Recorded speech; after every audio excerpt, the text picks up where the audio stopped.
The Young and the Restless spoilers Monday full episodes May 19, 2025 in Genoa City today. Tensions reached a fever pitch as alliances fractured and hidden agendas threatened to upend every relationship in their path.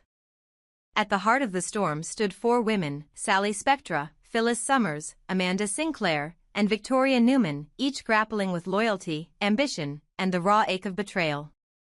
Here is your daily scoop on the dramas that unfolded. Sally Spectra confronted Billy Abbott beneath the dappled light of society's courtyard, her brow furrowed with concern. "I think what Nick said to you in the park about Phyllis, it's bothering you," she observed, voice soft yet insistent. Billy, caught off guard by her perceptiveness, offered a hesitant apology. Sally pressed on, "So what is it? Is it all the Newmans making you uneasy, even Nick?" He sighed, eyes haunted by conflicting emotions. "I'm sorry," he repeated, and Sally shook her head. "I just need to know what's really going on." In that moment, the veneer of corporate composure cracked. Billy admitted that Nick's words struck a nerve, that his guilt over pushing Phyllis away had grown heavier by the day. Sally probed further, wondering aloud whether Billy would ever take Phyllis back, reminding him of the career he'd abandoned to support Sally's dreams. Billy bristled at the suggestion. "No way I'd do that," he insisted, yet Sally's eyes betrayed her lingering doubt. She wondered if the memory of passion once shared between Billy and Phyllis still held secret sway in his heart. Meanwhile, Phyllis Summers, ever undeterred, had paid a visit to Amanda Sinclair's office, determined to secure an introduction to the elusive Aristotle Dumas. Amanda, Dumas's seasoned legal counsel, wasted no time in cutting to the chase. "You're his legal advisor now," she reminded Phyllis flatly when the topic arose. "What do you want from him?" Phyllis squared her shoulders. "My entire future," she declared, voice ringing with conviction. Amanda's expression softened only momentarily. She admitted that, given everything Phyllis had endured of late, she wished she truly could help. Phyllis leaned in, lowering her voice. "Perhaps you could," she suggested. "Daniel and I are founding our own company. All I need is someone with deep pockets, and you just happen to work for the man who could bankroll our success." Amanda's resolve held firm. "That won't happen," she replied, though her tone hinted at sympathy. Unfazed, Phyllis pressed on. 15 minutes, she bargained. "Send him my message, he asked about me." Amanda raised an eyebrow. "He's not interested in launching a new venture right now." Phyllis frowned. "Then why would he be interested in Billy?" She countered, her eyes alight with ambition. Amanda sighed and urged Phyllis to move on from Dumas and focus on opportunities closer to home. As Amanda's heels clicked away down the corridor, Phyllis retrieved her phone and dialed Summer. She needed to hear her daughter's encouragement, the unwavering pride that had once fueled her every step. After a warm exchange of congratulations on Summer's recent achievements, Phyllis paused, memories of Daniel flickering through her mind. With renewed determination, she called Nick to thank him for his earlier counsel and, perhaps, to explore where their friendship might lead next. Not far from these power plays, another partnership quietly blossomed. Amy Lewis and Damian Kane shared a tender moment on the rooftop terrace of the Chancellor Winters Hotel, where the evening breeze carried the faint scent of jasmine. Before them stood Devin Winters, Lily Winters, and Nate Hastings, stalwarts of the Winters family. Watching with approval as Amy and Damian laughed softly, forging a bond that promised to seal a new chapter in the hotel chain's management. Lily announced that the legal paperwork for Amy's leadership role was complete and that Damian was poised to take charge of the Winters Hotels division. Smiles were exchanged all around as each recognized that this alliance held the promise of prosperity, for Amy's legal acumen, Damian's operational expertise, and the Winters family's expansion dreams. Back in the heart of the city, Sally and Victoria's worlds continued to intersect in unexpected ways. Victoria Newman, freshly freed from obligations to her estranged husband Cole, had been seen confiding with Billy on more than one occasion, an intimacy that stoked Sally's fears of being sidelined. With emotions raw, Sally found herself questioning whether the bond she and Billy had forged could withstand the gravitational pull of Victoria's return. Each heartfelt conversation with Billy now carried an undercurrent of jealousy. Every shared joke between him and Victoria felt like a subtle betrayal. And yet, Sally had built her life on bold moves and fearless reinvention. She resolved to confront her insecurities head-on rather than be consumed by them. In the boardrooms of Newman Enterprises and Chancellor Industries, power brokers observed these shifting alliances with hawk-like scrutiny. Victor Newman, ever the puppeteer, noted Amanda's exit from Phyllis's pursuit of Dumas and speculated whether he might exploit that very dynamic to his advantage. Meanwhile, Jack Abbott weighed whether to offer support to Phyllis's fledgling company or oppose it, mindful that every victory or defeat would ripple through the city's quartered loyalties. Amidst the intrigue, one truth shone clear: in Genoa City, no one's motives remain hidden for long. Ambition, love, and loyalty dance in a volatile waltz, with each step carrying the potential for triumph or ruin. As Sally steels herself to demand honesty from the man she loves, and Phyllis recalibrates her path to power, Amanda braces for the fallout of her counsel, and Victoria prepares to stake her claim on her own terms. The city holds its breath. Who will emerge victorious in the battles of the heart and the boardroom? Will Sally's resolve secure Billy's steadfast devotion? Can Phyllis wrest financial backing from Dumas's iron grip? Will Amy and Damien deliver the Winters empire into a new golden age? And can Amanda Sinclair navigate the storms she has helped conjure? Stay tuned to The Young and the Restless Daily Scoop, for in Genoa City, the only certainty is that nothing ever stays the same for long. Devon paused at the threshold of the newly refurbished Winters estate foyer, his gaze drifting to the family portraits lining the walls. Each one a testament to triumphs and trials that had defined their legacy. When Damien stepped through the doorway behind him, tall and confident despite the unfamiliar surroundings, Devon offered a polite, if guarded, smile. "Hey," he said, balancing a welcome with a question that had been gnawing at him all morning. "Do you know who Amanda Sinclair is?" Damien hesitated, brow furrowing in genuine curiosity. "I've never heard the name," he admitted, shrugging. "Is she someone important?" Before Devon could reply, Damien's expression brightened with excitement at a new thought. "You know, I've been thinking," he said, stepping into the grand hallway and gesturing toward the expansive windows that overlooked the lush gardens below. "Genoa City seems like a place of endless opportunity. What if my mom and I actually moved here? You could help me scout out neighborhoods. I'd love to find a spot that's close to the city but still has that small-town charm." Devon nodded slowly, something in Damien's youthful enthusiasm stirring a cautious optimism. "We could find a house together," Damien continued, eyes alight with possibility. "Somewhere with enough room for family gatherings and maybe a home office, since I'm sure I'll need a space to work on my own projects." As Damien mapped out imaginary floor plans, Lily entered the foyer from the adjacent drawing room and caught sight of the two brothers deep in conversation. The sight of Devon's animated gestures and Damien's receptive nods set off an internal alarm in her chest. Pulling Devon gently by the elbow, she steered him into the quieter sanctuary of the library. "Devon," she whispered, concern lining her voice, "what's going on? You look like you've just struck gold, but you're acting off." Devon sighed, running a hand through his hair as he leaned against the mahogany bookcase. "It's just that everything seems to be falling into place so easily," he confessed. "Damien's talking about moving to Genoa City and me helping him settle in. It's wonderful, but I can't shake the feeling that we're missing something." Lily studied her brother with a mixture of empathy and resolve. "Maybe you just need time to adjust," she offered gently. "Big changes can feel overwhelming at first. Let's give it a moment, see how it unfolds." Devon nodded, regaining a measure of composure. He turned to step back into the light-filled foyer, extending a hand to Damien. "Welcome to the Winters family, brother," he said with a genuine smile, "and let's see where this journey takes us." With that, he withdrew, leaving Damien to absorb the weight of his new beginnings. Moments later, Amy Lewis appeared at the foot of the grand staircase, her eyes heavy with fatigue. She half-laughed at Nate Hastings, who lingered nearby, his posture tense and unreadable. "I think I need a nap," she admitted, exhaustion coloring her tone. Nate gave her a sympathetic nod. "I'll come with you," he replied, brushing a gentle hand against her arm.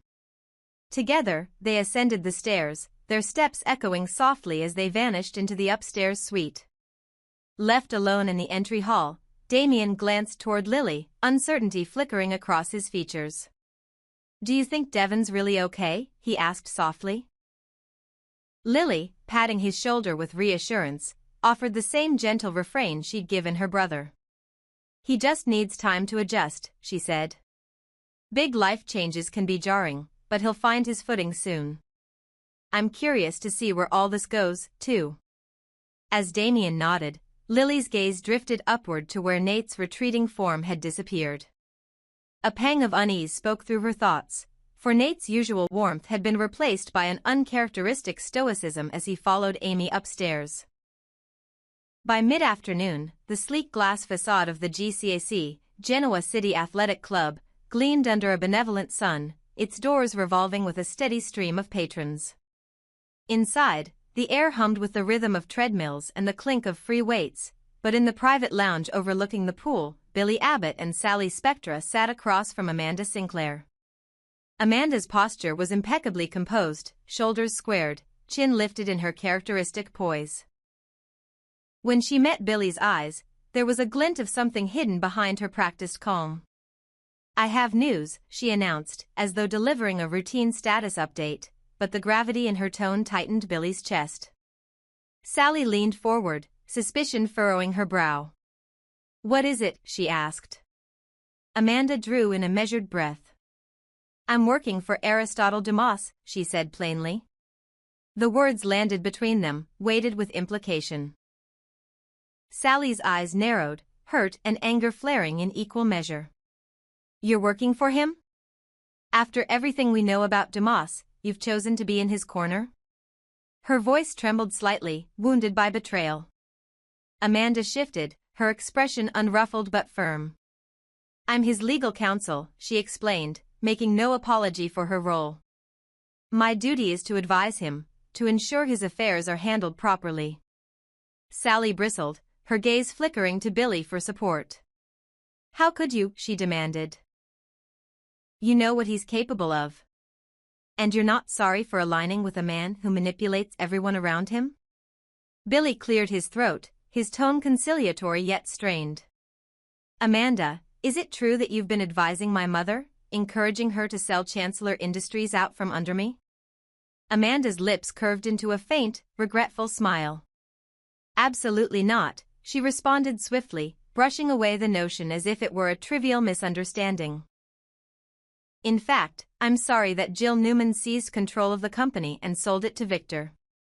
"That was never your intention, was it, Billy?" Sally and Billy exchanged a look, part confusion, part exasperation, before Billy nodded slowly. "No," he murmured.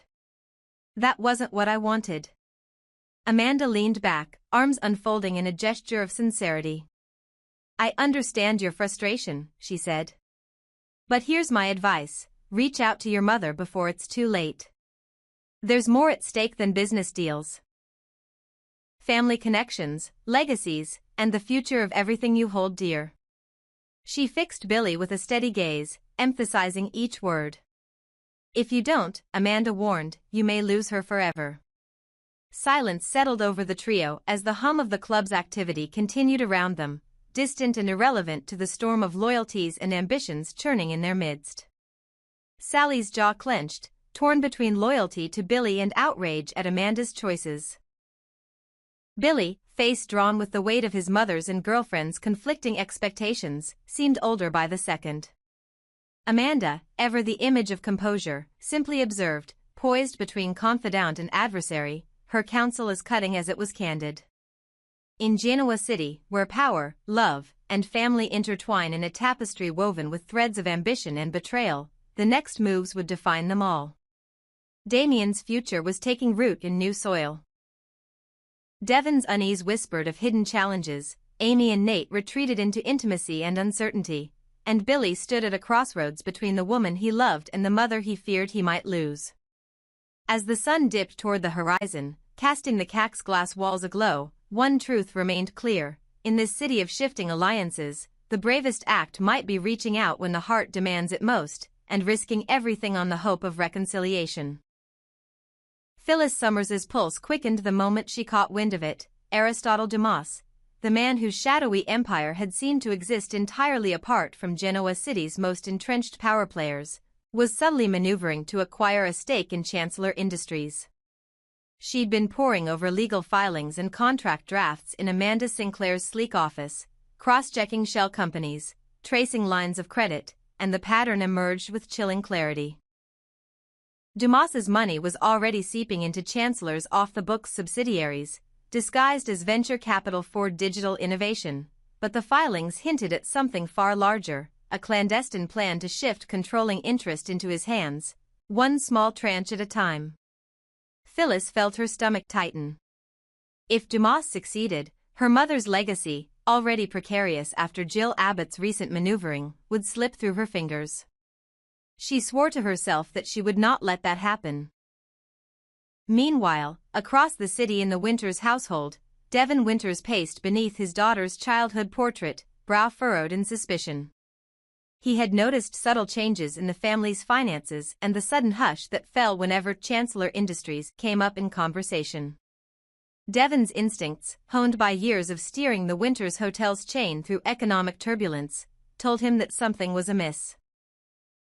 When Damien Kane arrived with rosy-cheeked excitement at the prospect of relocating the two of them to Genoa City, promising to share both a home and fresh beginnings, Devin welcomed his half-brother's enthusiasm but could not shake the sense that he was being drawn into a web spun by forces far greater than sibling bonds. Late at night, Devin would pore over spreadsheets and vendor invoices, tracing every penny that left the Winters accounts, until a pattern of small, seemingly innocuous payments to firms linked to Dumas began to emerge. His heart pounded as he realized that the very man behind the assault on Chancellor Industries had his claws in his own family's business, and that the thread extended deeper than either of them had imagined. Back in the glass-walled offices of Newman Enterprises, Amanda Sinclair sat across from Jill Abbott, Jill's expression a mixture of defiance and desperation. Rumors had swirled that Amanda, once Jill's staunchest legal ally, had quietly aligned herself with Dumas's interests, and that she would brook no interference when Artemis's capital threatened to swallow Chancellor whole. Jill leaned forward, voice low but firm. "They say you're working for Dumas," she said, "but I need you to know I won't stand idly by while he picks apart my company." Amanda's gaze remained cool, unflinching. She had spent years advising Dumas on tactics that insulated his acquisitions from legal challenge, and she would not abandon him now. "Jill," she said, "I understand your position, but my duty is to Aristotle. His objectives are clear, and they do not include dissolving Chancellor overnight. He sees value in its brand and its board. Your recent sale of properties to Victor Newman alarmed him more than anything else. He wants stability, not devastation." Jill's jaw clenched at the reminder that just weeks ago, under Amanda's legal guidance, she had executed a merger that handed control of several key divisions to Victor, an act that infuriated both the Abbott and Chancellor factions. Now, Amanda's defense of Jill felt like a betrayal to Phyllis and a cold calculation to Jill's remaining allies. At the GCAC lounge, Sally Spectra watched Billy Abbott from across the room, heart twisting as she noted the distant look in his eyes. She rose and approached him, clutching a stack of neatly typed pages, her latest ideas for a collaborative venture she believed would reignite his entrepreneurial spirit. "Billy," she began, offering the pages with a hopeful smile, "I've been working on these proposals. They're innovative, they leverage our network, just give them a look when you have a minute." He roused himself from his reverie and took the papers without enthusiasm, his brow knitting as he flipped through the pages. "Thanks, Sal," he said absently, eyes still fixed on some unspoken horizon. He placed the pages flat on the table and stood, murmuring an excuse about an upcoming call, then drifted away, leaving Sally clutching the papers like a lifeline he had just cut. Stung, Sally followed him to the edge of the pool deck, tension coiling in her chest. "Billy," she pressed softly, "is everything okay? You seem distracted." He turned to her with a polite but guarded smile. "I'm fine," he replied, tone clipped. "Just got a lot on my mind." She studied his face, noticing the way his jaw tightened, the flicker of worry in his eyes.